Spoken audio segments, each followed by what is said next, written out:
mais uma vez busquemos ao Senhor em oração, nos preparando também para ouvir a mensagem desta manhã. Senhor, nosso Deus e Pai, aqui estamos reunidos e adorando ao Senhor na beleza da Tua santidade. Somos renovados mais uma vez em nosso espírito por Teu Espírito Santo, que fala ao nosso coração através das Tuas santas palavras. Senhor, nesta hora, suplicamos a Tua bênção sobre o Teu povo. Suplicamos que o Teu Espírito que habita em nosso meio e em nós traga paz, consolo e conforto para aqueles que estão cansados e aflitos. Traga saúde para aqueles que se encontram enfermos, esperança para aqueles que estão desesperançados. Traga fé e arrependimento para aqueles que ainda estão endurecidos. Assim, Senhor, abre o nosso coração, fala ao nosso entendimento e dá-nos a instrução necessária acerca do Teu Evangelho, que transforme a nossa alma, transforme a nossa vida, que assim, Senhor, como cantamos e oramos, traga vida a nós, vivificando-nos do nosso estado atual e santificando-nos, ó Senhor, para a Tua glória. Abençoa-nos mais uma vez. Nós não temos, Senhor, capacidade natural, nem de Te adorar, nem de entender coisa alguma, pois o Senhor é quem age em nosso meio. O Teu Santo Espírito é quem move os corações, de modo que, Senhor, abre os nossos olhos, fala ao nosso coração, ensina-nos, Senhor, o Teu Santo Evangelho. Nós oramos em nome de Jesus. Amém. Meus irmãos, vamos entrar hoje no capítulo 2 do Evangelho de João. Evangelho de João. Hoje nós vamos para o capítulo, vamos começar a ver o capítulo 2,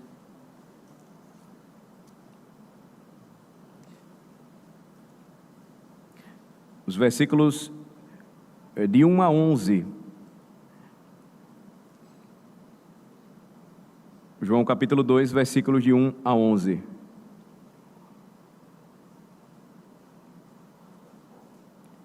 Três dias depois, houve um casamento em Caná da Galileia, achando-se ali a mãe de Jesus. Jesus também foi convidado com os seus discípulos para o casamento. Tendo acabado o vinho, a mãe de Jesus lhe disse: eles não têm mais vinho. Mas Jesus lhe disse: mulher, que tenho eu contigo? Ainda não é chegada a minha hora. Então ela falou aos serventes: fazei tudo o que ele vos disser. Estavam ali 6 talhas de pedra que os judeus usavam para as purificações, e cada uma levava 2 ou 3 metretas. Jesus lhes disse: enchei de água as talhas, e eles as encheram totalmente. Então lhes determinou: tirai agora e levai ao mestre-sala. Eles o fizeram. Tendo o mestre-sala provado a água transformada em vinho, não sabendo de onde viera, se bem que o sabiam os serventes que haviam tirado a água, chamou o noivo e lhe disse: todos costumam pôr primeiro o bom vinho e, quando já beberam fartamente, servem o inferior. Tu, porém, guardaste o bom vinho até agora. Com este, deu Jesus princípio a seus sinais em Caná da Galileia, manifestou a sua glória e os seus discípulos creram nele.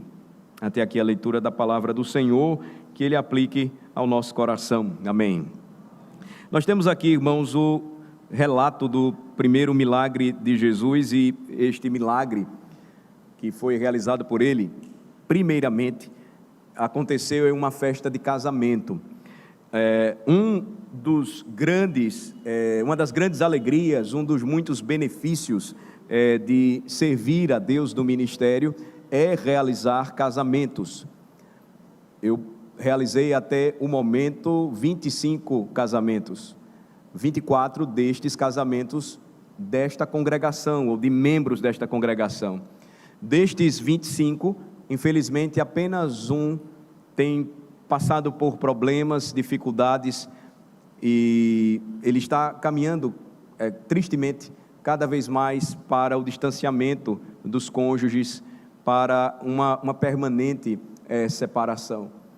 Mas a grande alegria de celebrar casamentos de ver jovens se unindo por meio dos sagrados laços do matrimônio para um ministro do Evangelho.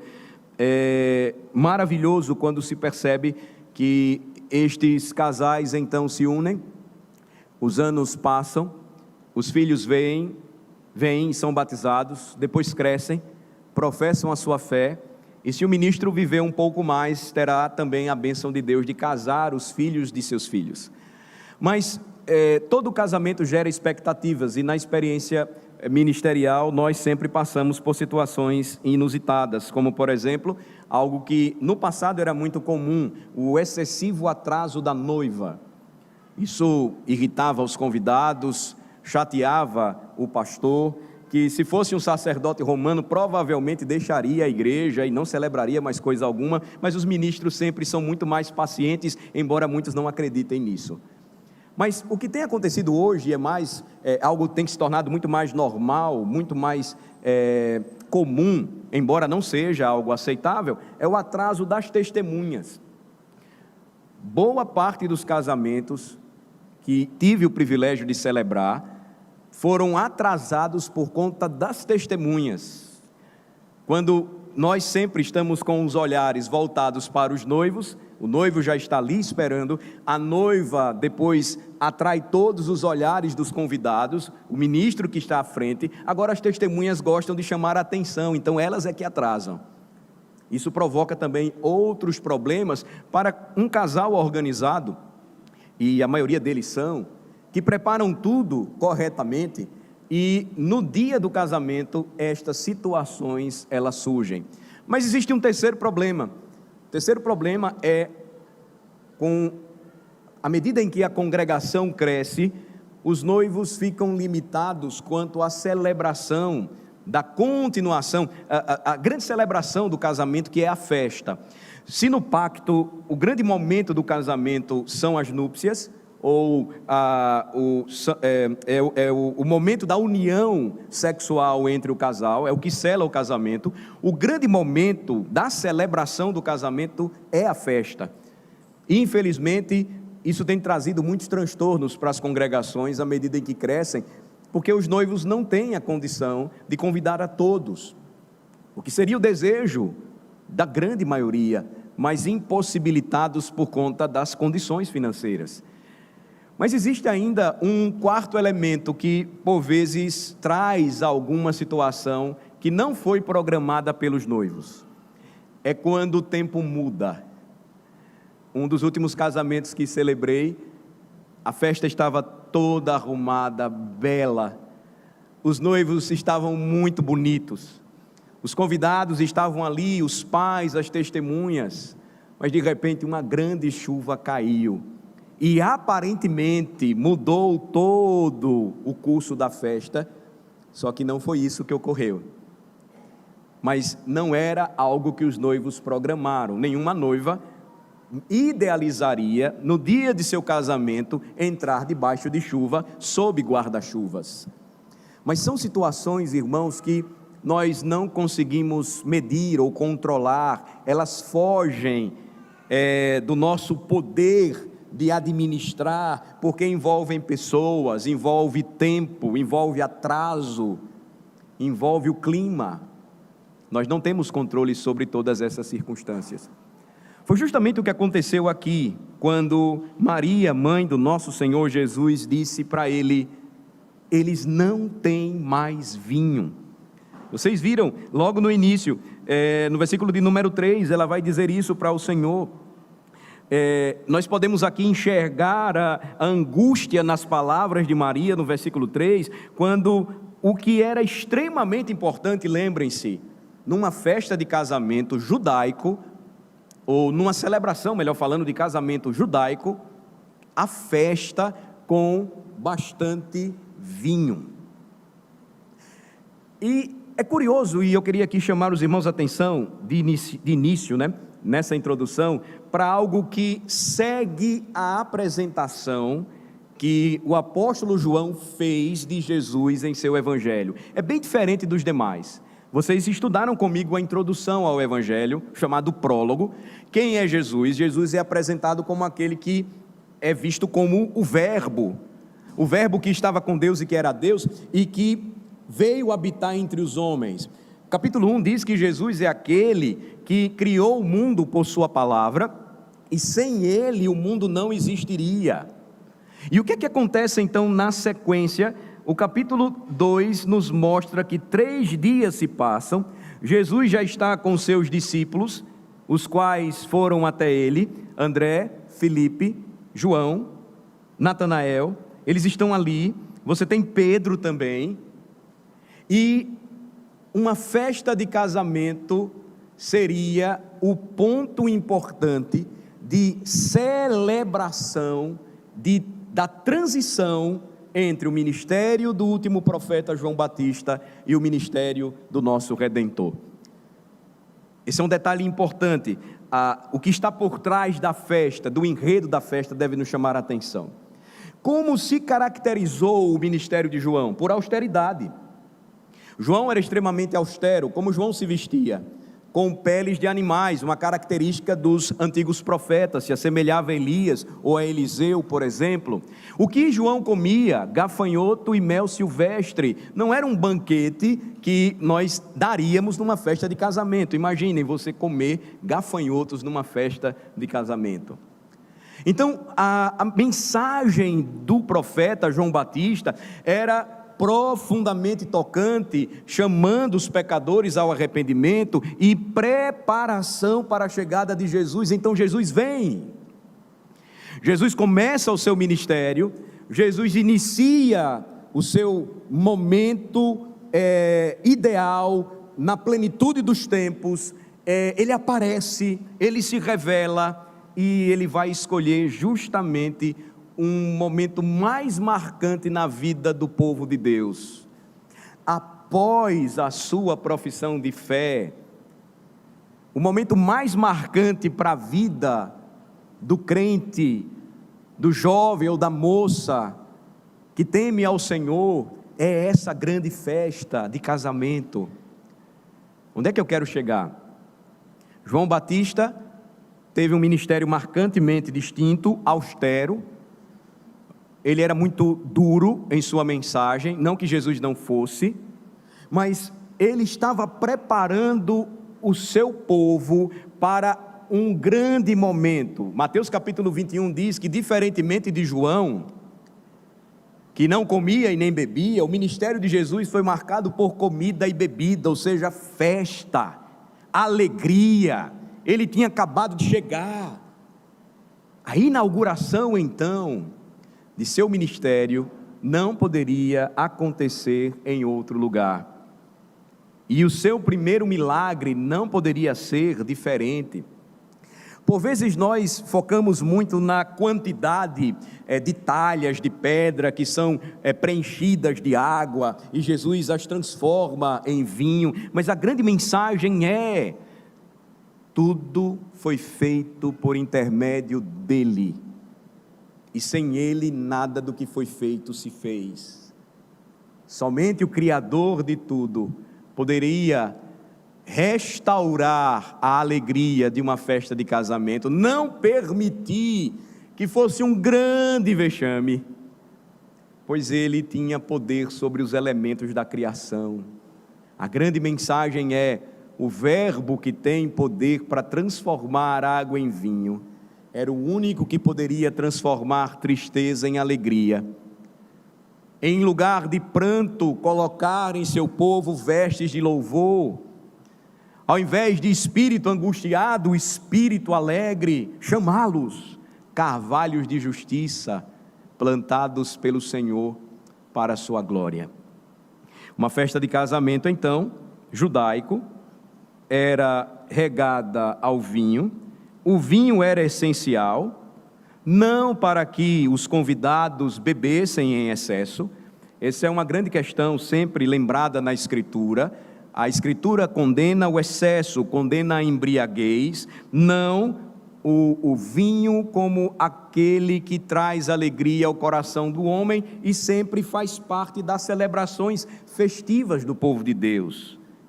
Qual o limite, muitos perguntam, para o homem se alegrar numa festa onde há boa comida e boa bebida. A alegria não é o excesso, não é se empanturrar de comida ou se encher de bebida, não é colocar a comida nos bolsos e levar para casa, é se alegrar com aquele momento. E o comer e o beber na presença de Deus sempre marcam todo esse acontecimento. O que o vinho simboliza na Escritura, quando ele é visto e experimentado da forma correta, ele é um símbolo de alegria e celebração. Esse é um ponto interessante aqui para os críticos do nosso tempo. Você precisa, com uma boa exegese, com um bom conhecimento da Escritura, provar que Jesus aqui foi o primeiro a fermentar suco de uva, ou pasteurizar o suco de uva, o vinho transformando em suco de uva, nessas garrafas que nós temos hoje ou conhecemos. Nunca, jamais seria esse o tipo de ingrediente para tornar uma festa alegre e rica em celebração.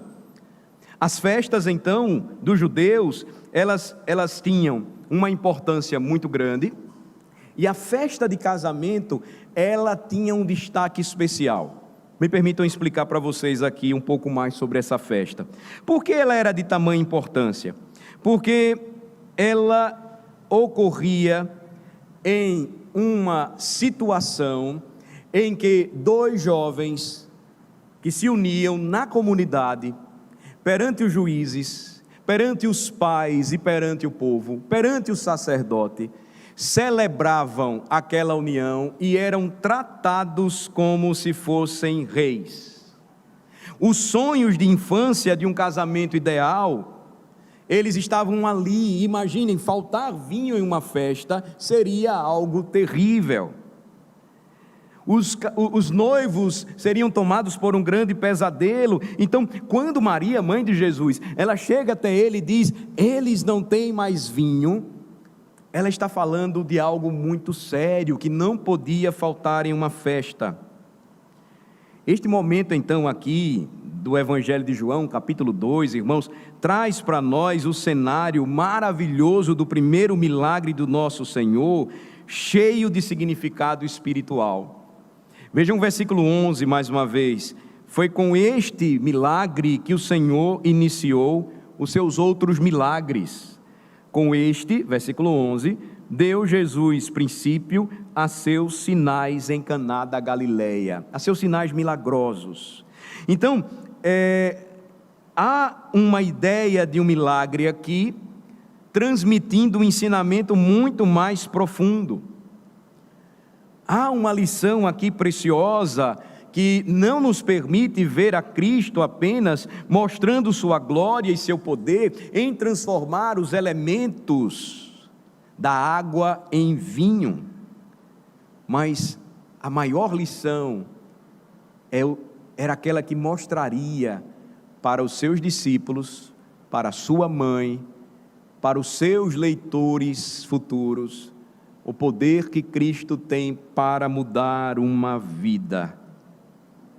É disso que o milagre trata realmente, e é por isso que essa história é extremamente envolvente, ela é alegre, ela é cheia de celebração, porque ela fala daquilo que Cristo pode fazer por nós. Mas voltemos ao problema. Eles não têm mais vinho. Esta não foi apenas uma declaração simples de um problema que aquele casal estava enfrentando, mas o resumo espiritual da experiência humana sem Cristo Jesus. Eu sei que vocês já leram essa passagem mais de uma vez, vocês conhecem essa história, e eu não preciso gastar muito tempo tentando explicar para vocês os detalhes desta história, mas eu queria lembrar para vocês que a vida sem Cristo é uma vida sem alegria. A vida sem Cristo é uma vida sem vinho. Não há alegria no coração daquele que não tem o Senhor Jesus. Salmo 104:15 diz que o vinho é um símbolo da alegria que o Senhor traz ao coração do homem. Em Isaías 55:1, por exemplo, nós lemos: vinde todos os sedentos, vinde às águas, e vocês que não têm dinheiro, venham, comprem e comam, venham, compre vinho e leite, sem dinheiro e sem preço. Há uma bela passagem também em Juízes, capítulo 9, versículo 13, onde uma videira diz: deixaria eu o meu vinho que agrada a Deus e aos homens, e iria pairar sobre as árvores. O grande desafio para nós é tentar entender a mente daqueles que estavam presentes na festa, a mentalidade daqueles que compreenderiam bem o significado daquilo que Jesus realizou. Para a mente dos judeus, o vinho simbolizava alegria, nós já dissemos isso. E de fato, os próprios mestres judaicos, os chamados rabinos, eles diziam, através de um ditado: sem vinho não há alegria. O que nos leva a entender que a preocupação de Maria, mãe de Jesus, quando disse assim: olha, acabou o vinho, eles não têm vinho, não era simplesmente porque faltou a bebida na festa. É como se ela dissesse: Jesus, eles não têm a alegria acabou. O que traz o ingrediente importante para aquela celebração de casamento não existe mais. E esses recém-casados nos lembram a experiência universal da humanidade sem Cristo Jesus. A humanidade sem Cristo é como uma festa em que a alegria, ela então se esvai. Uma alma sem Cristo é semelhante a uma festa em que em determinado momento não há mais vinho porque ele acaba, e então o prazer e a alegria da vida se vão. Eu poderia citar muitos exemplos aqui para vocês, mas lembrem-se de homens que experimentaram de tudo. Eu poderia citar aqui Hemingway, viajou por vários lugares, participou de momentos marcantes da história dos homens, fez tudo o que podia, praticou esportes, participou de guerras, escreveu romances. Assim foi Ernest Hemingway, e ele fez isso de forma muito brilhante, impressionante. O Velho e o Mar é uma das suas grandes histórias, mostra a sua genialidade em produzir algo. Hemingway foi um homem que fez tudo nesta vida. Uma grande parte da sua autobiografia está registrada, por exemplo, na sua obra As Neves do Kilimanjaro. Hemingway perseguiu e foi atrás do vinho da vida, mas chegou um momento em sua vida em que este vinho acabou. E em uma das suas biografias, nós lemos as seguintes palavras finais a respeito deste homem: a manhã de domingo amanheceu brilhante e sem nuvens. Ernest acordou cedo como sempre. Ele vestiu o vermelho, o manto do imperador, e desceu suavemente a escada acarpetada. A luz do sol matinal formava poças no chão da sala. Ele havia notado que as armas estavam trancadas no porão, mas as chaves, como ele bem sabia, estavam no parapeito da janela da pia de sua cozinha. Ele desceu na ponta dos pés as escadas do porão e destrancou a sala que armazenava suas armas. Cheirava tão úmido quanto um túmulo. Ele escolheu uma espingarda de cano duplo com um estrangulamento apertado. Ele tinha usado por anos de tiro ao pombo. Ele pegou algumas conchas de uma das caixas no depósito, fechou e trancou a porta e subiu as escadas do porão. Se ele viu o dia claro lá fora, isso não o deteve. Atravessou a sala de estar até o vestíbulo da frente, uma entrada semelhante a um santuário, com 1,5 metros por 7, com paredes com painéis de carvalho e um piso linóleo. Ele deslizou em 2 cartuchos, baixou a coronha da arma com cuidado para o chão, inclinou-se para a frente, pressionou os canos gêmeos contra sua testa, logo acima das sobrancelhas, e acionou os 2 gatilhos. Este foi o fim de um homem brilhante para a humanidade, que experimentou de todas as coisas, do vinho desta vida, mas não do melhor vinho. Ele não tinha Cristo. Assim acabou a vida de um homem brilhante, com uma espingarda sobre a testa, apertando os seus 2 gatilhos. A verdade, irmãos, é que não importa quem sejamos, não importa quais vinhos tenhamos provado nesta vida, a verdade é que chega um momento em que as alegrias e emoções da vida, elas se esgotam. Para alguns isso chega mais cedo, para outros isso chegará mais tarde, e por vezes é quando a vida está no seu melhor que o vinho acaba. Pensem neste homem que acabei de citar. Ele não tinha motivos para fazer o que fez, experimentou de tudo, viveu intensamente esportes, guerras, artes, se tornou famoso. Por vezes é quando a sua vida está no melhor momento que o vinho que você tem tomado deste mundo, ele acaba. Estamos cheios de saúde, por vezes é assim. O dinheiro está aumentando em nossa conta, os amigos estão se multiplicando, nós temos fartura para comer, para beber, e temos um lugar aconchegante para dormir. Mas de alguma forma o vinho acaba, o vinho desta vida, o vinho deste mundo, e a vida perde o seu brilho.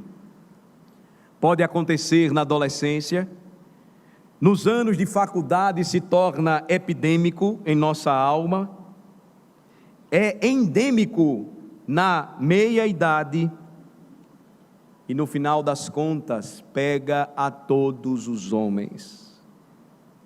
É isso que torna João capítulo 2 e o registro do milagre de Jesus uma passagem muito, mas muito importante para nós.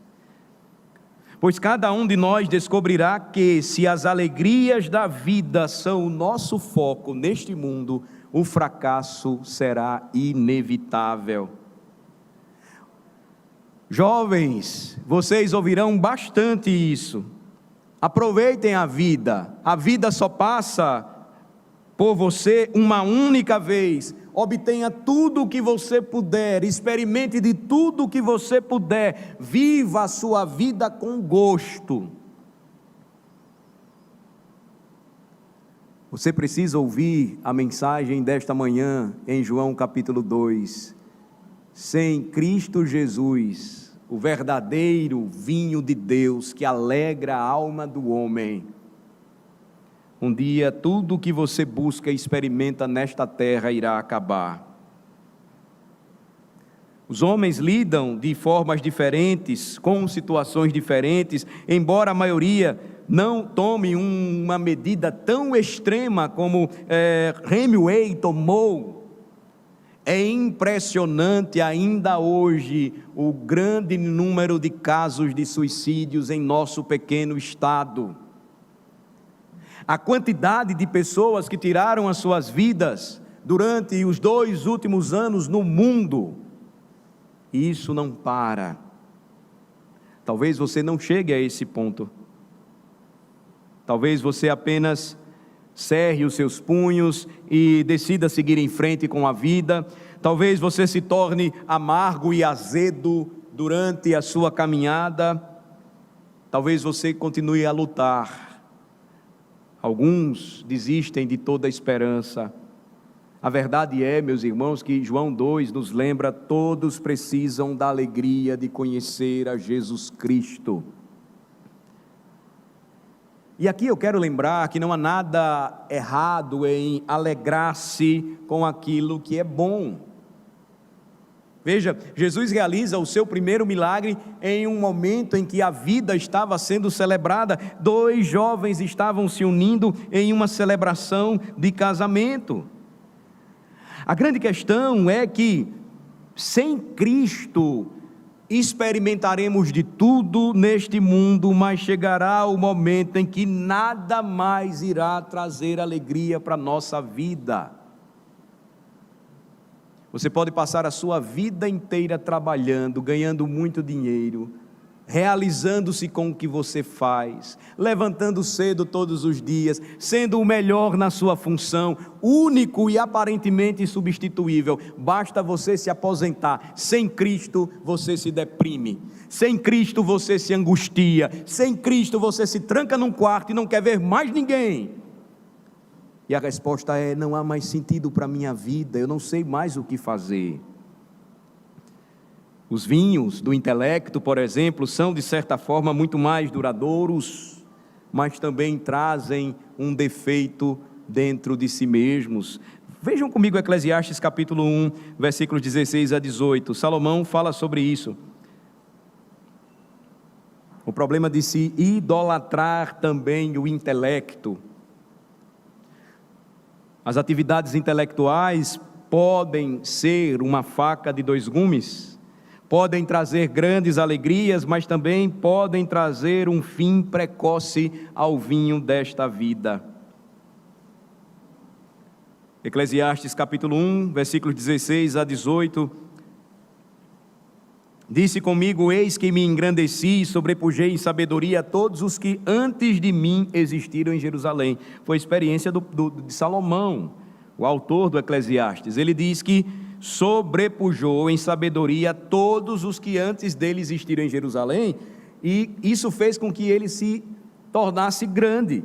Com efeito, continua, o meu coração tem tido larga experiência da sabedoria e do conhecimento. Apliquei o coração a conhecer a sabedoria e a saber o que é loucura e o que é estutícia, aquilo que nós achamos ser verdadeiro. E vim a saber que também isto é correr atrás do vento.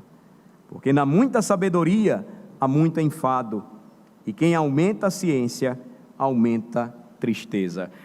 Salomão queria dizer que para você ser mais crente, você não precisa estudar? Não.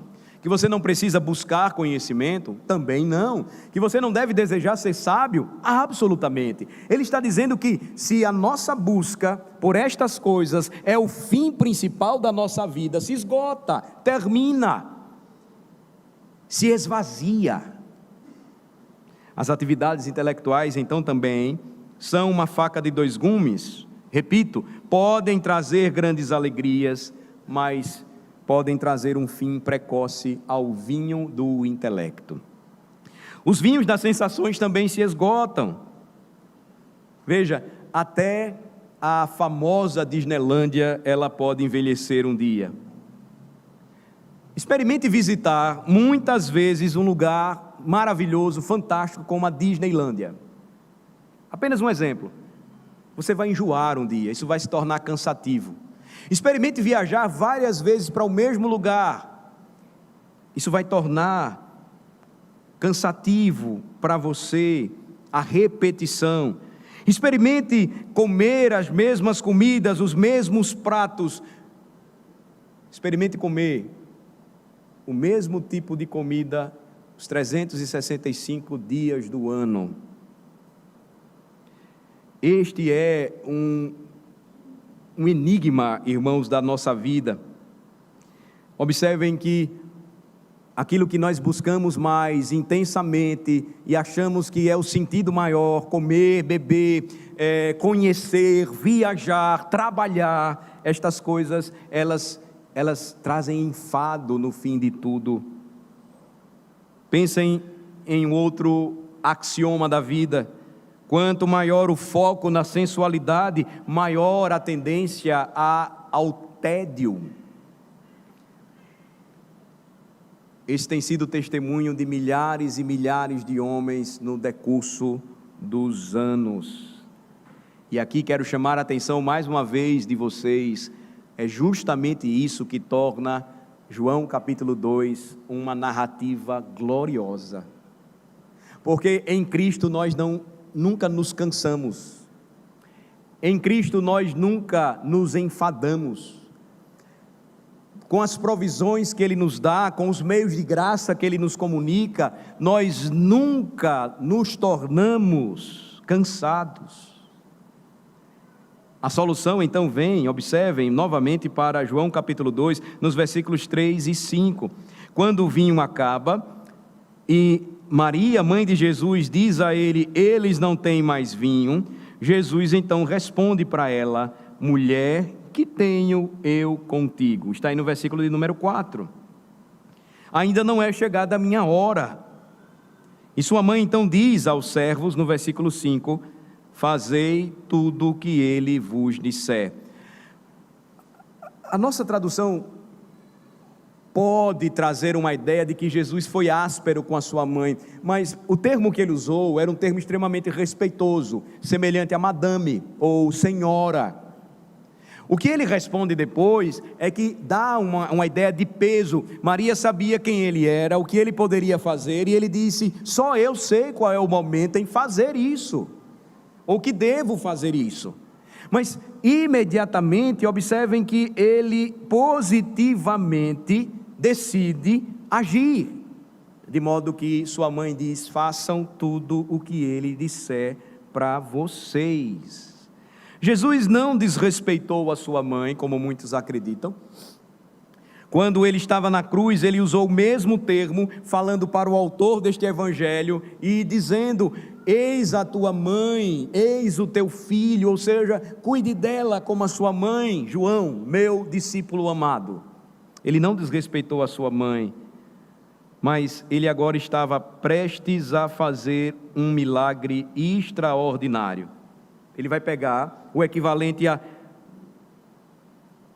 30 galões que eram usados para cerimônias religiosas de purificação e transformar 30 galões em 180 galões de vinho. Que grande presente de casamento Jesus então daria para aquele jovem casal. As festas, elas aconteciam de uma forma interessante, porque elas duravam alguns dias, a casa dos noivos ficava aberta, eles eram vestidos como reis e rainhas, coroas eram colocadas em suas cabeças, eles eram considerados naquele período pessoas especiais, as mais especiais de uma vila ou de um povoado.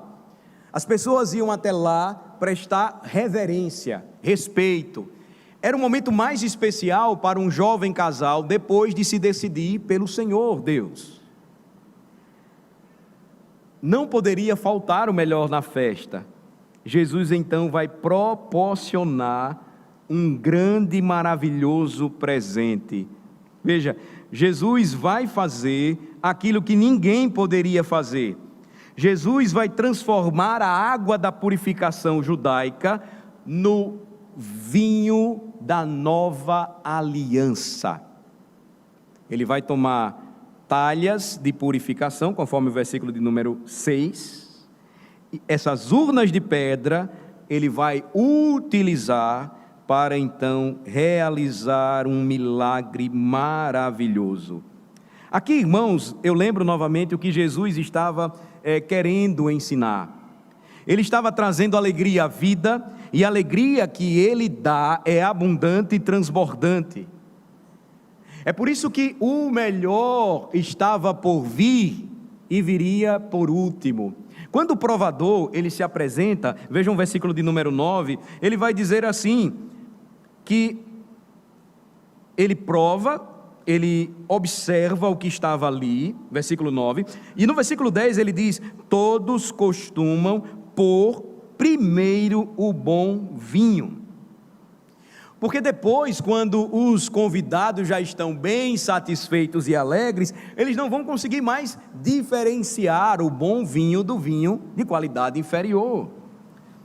Mas aí ele continua e diz: tu, porém, final do versículo 10, guardaste o bom vinho até agora. Este é um ensinamento, irmãos, para todo o crente. Este é um ensinamento para todos os que ouvem esta mensagem e que até mesmo ainda não conhecem a verdadeira alegria da vida, que não está em experimentar as coisas deste mundo, apenas por experimentá-las, mas que agora percebem as cores, os sabores, entendem a bênção da vocação e do trabalho, da amizade, da família, do casamento, porque tem Cristo. Jesus estava no início de seu ministério, proporcionando o segundo daqueles resultados do fruto do Espírito mencionados em Gálatas 5:22. O primeiro deles é o amor. Lembrem-se, Gálatas 5:22 é o primeiro resultado do fruto do Espírito. O segundo, que é proveniente do amor, é a alegria. É a alegria. Mais tarde em sua vida terrena, apenas algumas horas antes de sua morte, o que o Senhor Jesus Cristo diria? Vejam comigo, capítulo 15, versículo 11 do Evangelho de João. João, capítulo 15, versículo 11. Tenho-vos dito estas coisas, para que o meu gozo esteja em vós, ou seja, para que a minha alegria esteja em vocês, e a vossa alegria, ou vosso gozo, seja completo, seja pleno. A lição é: Jesus não tira as alegrias naturais da vida, Jesus as eleva, Jesus as enobrece, Jesus dá sentido a todas as coisas, Ele torna todas estas coisas muito mais agradáveis.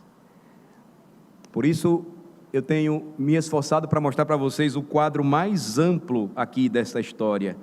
Nós temos aqui um casamento. O que é o casamento? Algo ligado à terra, algo antigo, algo extremamente básico. Mas o que é que Jesus faz? Ele vai ao casamento, Jesus participa da felicidade dos noivos, Jesus evita desastres, e então, por fim, Jesus fornece alegria. É certo que a vida tem suas tristezas. A Escritura diz em Isaías 53 que Jesus seria reconhecido como um homem de dores, familiarizado com o sofrimento. Jesus sabia tudo sobre tristeza, mas lembrem-se, o teor geral da sua vida era a alegria. Nós teremos também em nossa caminhada cristã muitas tristezas. Nós passaremos por momentos em que a graça de Deus parecerá distante. Nós nadaremos, como disse Spurgeon, em um oceano de angústias e aflições, parecendo que vamos ser tomados pelas ondas do nosso sofrimento a ponto de nos afogar. Mas, em geral, nossa vida cristã pode ser, em meio ao sofrimento e à aflição, cheia de alegria. A Escritura nos fala sobre isso em diversas passagens. Efésios 5, 18 e 19 diz: e não vos embriagueis com o vinho no qual há dissolução, mas enchei-vos do Espírito, falando entre vós com salmos, entoando e louvando de coração ao Senhor com hinos e cânticos espirituais. É assim que a vida deve ser para o crente. Isso é alegria. Jesus toma uma festa de casamento para realizar o seu primeiro milagre, porque justamente o casamento nesta terra simbolizaria até a eternidade o relacionamento de Cristo com a sua igreja. Jesus então uniria aquilo que é terreno ao celestial. Há trocadilhos interessantes na língua hebraica. Por exemplo, você tem o nome do homem, o primeiro nome do homem, Adão, quer dizer aquele que veio do pó, ou aquele que veio da terra, ou da sujeira do chão. Adão, por seu nome, era fortemente identificado com aquilo que é terreno. Quando Deus então diz que não era bom que ele ficasse só, ele ainda não era completo, ele vai fazer com que aquele que é terreno entre em profundo sono, ele vai abrir o seu lado, ele vai tirar uma de suas costelas, e ele vai então formar a sua esposa. Quando Adão acorda, ele não vai chamá-la de um nome semelhante ao dele, identificando a terra. Ele vai dizer que ela era fogo, algo que se identificava a glória.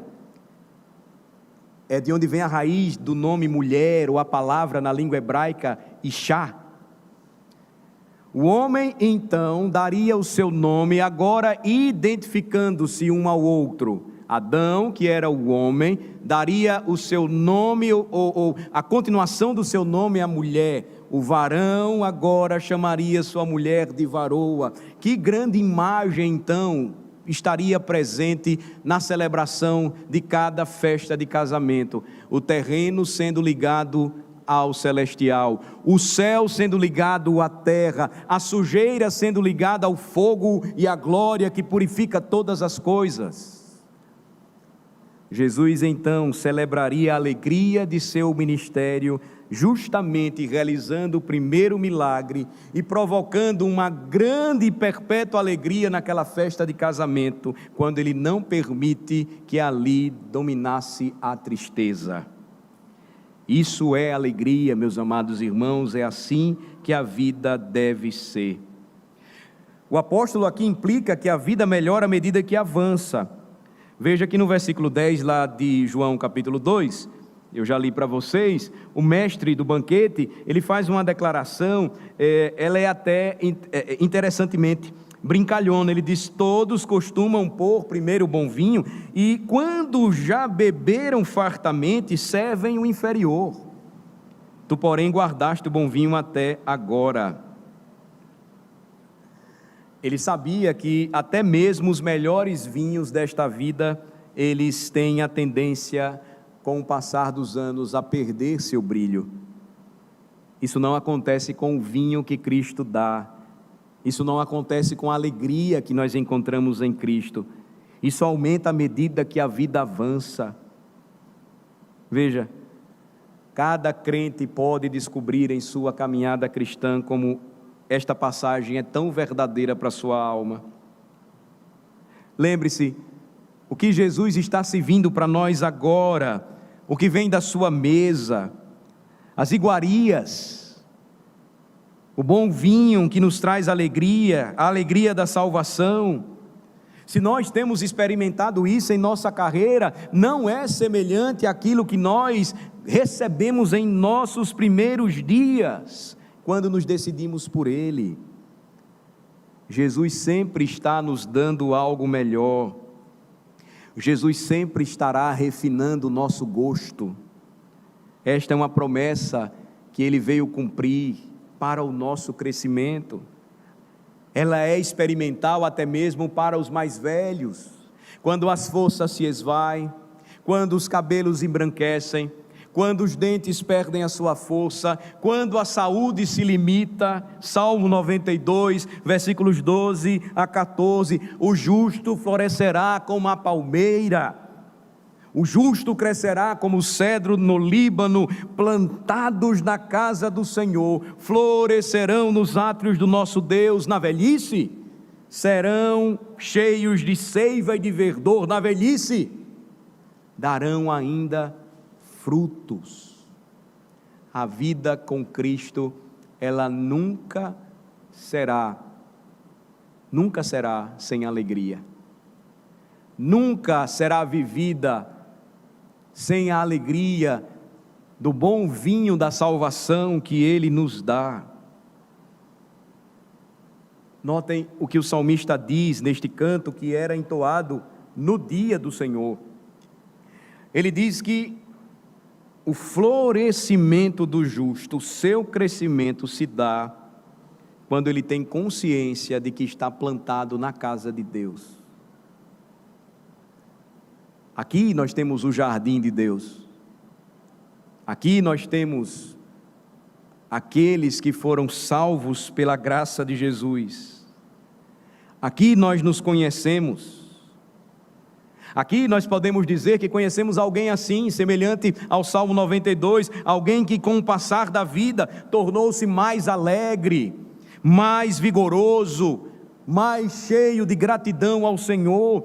À medida em que nós envelhecemos, se perdemos essa perspectiva, sempre iremos reclamar.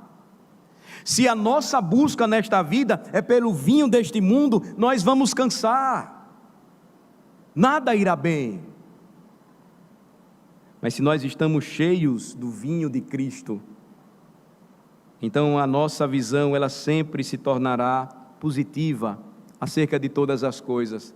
E não sou eu que estou dizendo isso, é a palavra de Deus. Todas as coisas cooperam para o bem. Os jovens podem ter alegria. Para aqueles que estão passando pela meia-idade, a vida pode efervescer em seus últimos anos na terra, até a eternidade, sempre aumentando, deixando o melhor para o final. Lembro-me de alguns anos, visitar uma das nossas irmãs da igreja, já na UTI, de um dos hospitais da nossa cidade. Eu cria que ela não ia mais voltar, não sabia o que dizer para ela. Resolvi perguntar: a senhora está pronta? Só fiz isso. Ela disse: eu estou pronta, pastor, e sei que o Senhor está me preparando para um lugar infinitamente melhor. Infinitamente melhor. Passado algumas semanas, outra irmã foi para a mesma UTI, no mesmo leito, com uma situação muito grave, e eu pensei: é outra irmã querida que vai partir. Ela até hoje está em nosso meio, cheia de lutas e dores, mas com o coração sempre alegre, cheio de vida, com um bom vinho de Cristo. Ainda não chegou o momento dela, mas enquanto ela envelhece, ela está se preparando para a eternidade, assim como todos nós, e isso só aumenta. Nós podemos perder tudo o que possuirmos nesta vida, mas ainda assim podemos viver com gosto e alegria no Senhor Jesus Cristo, pois a verdadeira transformação que Ele trouxe para a nossa alma jamais se perderá. Me permitam concluir. Não devemos ignorar o contexto de tudo isso que acabamos de ver nesta manhã. Lembre-se, foi um casamento. Por implicação, vemos que todas essas alegrias vêm através da bênção do casamento, da bênção do noivado, da igreja com o seu noivo, do noivado com Cristo Jesus. Devemos entender que para nós o vinho carnal acabou, ou talvez já tenha acabado, os valores deste mundo, o seu conhecimento, as suas posses ou riquezas. Devemos entender que as alegrias visuais ou intelectuais da nossa vida não durarão por tanto tempo. As alegrias sensuais do nosso coração também não perdurarão. Isaías diz que o nosso Senhor, no lugar disso, nos deu uma coroa de beleza em vez de cinzas, óleo de alegria em vez de choro. A pergunta final é: como você acha que os homens e mulheres daquela festa em João capítulo 2 reagiram ao milagre de Cristo? Você acha que eles ficaram indiferentes? Vocês acham que eles ficaram entediados? Eu não acredito nisso. Eu não acredito. Mais adiante nós vamos perceber que eles ficaram maravilhados. Imagine ao estilo judaico eles pulando e gritando, porque aquilo que aparentemente ia acabar com a festa, Jesus multiplicou de uma maneira poderosa, transformando água em vinho, trazendo vida. Certamente eles se divertiram muito ainda. A minha pergunta é: se você conseguiu ver isso, se você conseguiu enxergar a noiva e o noivo ali com as suas coroas, desfilando em meio a toda a festa, com uma celebração tão alegre, transbordante, e ali no meio estava Cristo. Considere as suas aplicações e para onde tudo isso apontaria. Considere as palavras do mesmo apóstolo registradas no último livro da Bíblia, Apocalipse 19, versículo 9. Então me falou o anjo: escreve: bem-aventurados aqueles que são chamados à ceia das bodas do Cordeiro. E acrescentou: são estas as verdadeiras palavras de Deus. Estamos indo para essa festa, grande festa. A noiva somos nós. O Senhor está nos preparando para esta grande festa. Considere toda a festa de casamento a partir de hoje sob essa perspectiva. Considere porque não há alegria quando um jovem decide se casar com alguém que não tem essa visão. Considere participar de uma festa de casamento onde o vinho que vai alegrar aquele relacionamento até o fim não é aquele que pode ser provado neste mundo, mas é aquele que não envelhece, mas só fica bom, cada vez melhor, à medida em que nós confiamos e dependemos do nosso Senhor e Salvador Jesus Cristo, porque o recebemos em nosso coração. Eu quero encerrar lembrando a você que ainda não provou do vinho da salvação, do vinho de Cristo. Não fique buscando solução, satisfação para a sua alma com as comidas e as bebidas finas iguarias da Babilônia, que ainda hoje são ofertadas lá fora. Você tem ouvido a palavra do Rei, você sabe quem é o único que tem poder para transformar os corações.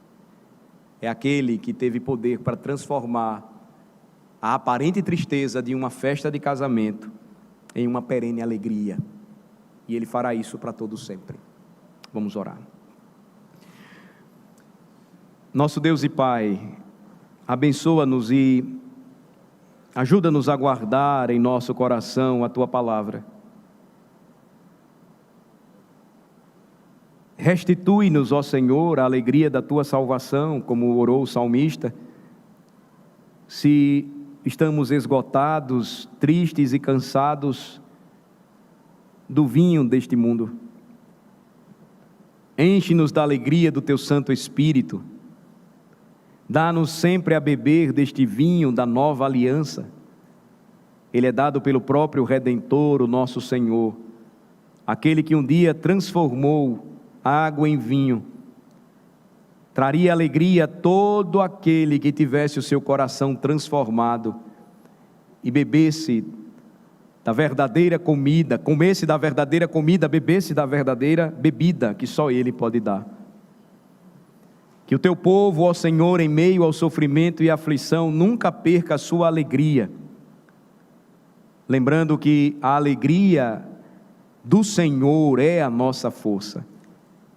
Que o Teu povo nunca esqueça de como deve olhar para as coisas boas desta vida, com gratidão, com ações de graças no coração, sabendo que quem trouxe sentido para a nossa vida a partir do dia que nos salvou é aquele que prometeu nos guardar e nos preparar para o grande dia da festa de seu casamento na eternidade. É no nome dele, o Senhor Jesus Cristo, nosso amado noivo, que nós oramos. Amém.